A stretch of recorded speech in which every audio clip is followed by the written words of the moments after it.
बातमी महत्त्वाची आहे। मराठी भाषेचा वापर झाला पाहिजे यासाठी आरबीआयचं परिपत्रक असल्याचं संदीप देशपांडे यांनी म्हटलेलं आहे। बँका कायदा पाळत नाहीयेत, मग शिक्षा आम्हाला कशाला, असा सवालही संदीप देशपांडेंनी विचारलाय।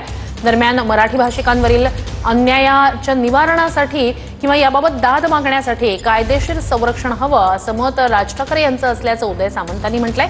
सामंत यांनी राज ठाकरे यांची आज भेट घेतली। दरम्यान कारवाई संदर्भात पोलीस आणि जिल्हाधिकाऱ्यांसोबत चर्चा करणार असल्याचं सुद्धा उदय सामंत यांनी सांगितलं।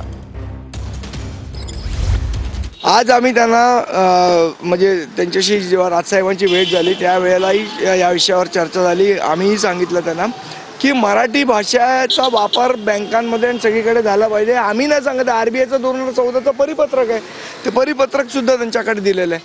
आणि मला तर वाटतं जर कायदा बँका पाळत नसतील तर शिक्षा आम्हाला करणार का बँकांना करणार?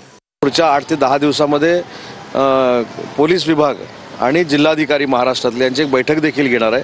कारण मराठी भाषेच्या संवर्धनासाठी एक समिती गठीत केलेली आहे, त्याचे अध्यक्ष जिल्ह्याचे जिल्हाधिकारी आहेत आणि त्या समितीचे सदस्य हे पोलीस अधीक्षक आहेत।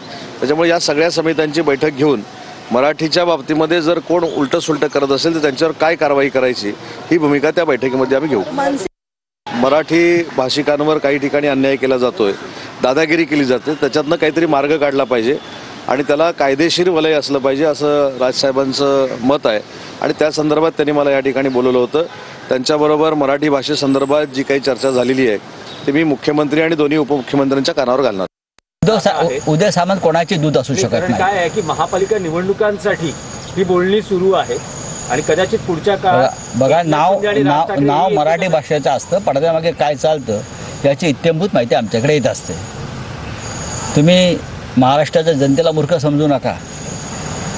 शिवाजी पार्कामध्ये शिवतीर्थावर शिवसेनेचा जन्म झालेला आहे, त्याच्यामुळे आमची तिकडे माणसं आहेत ना।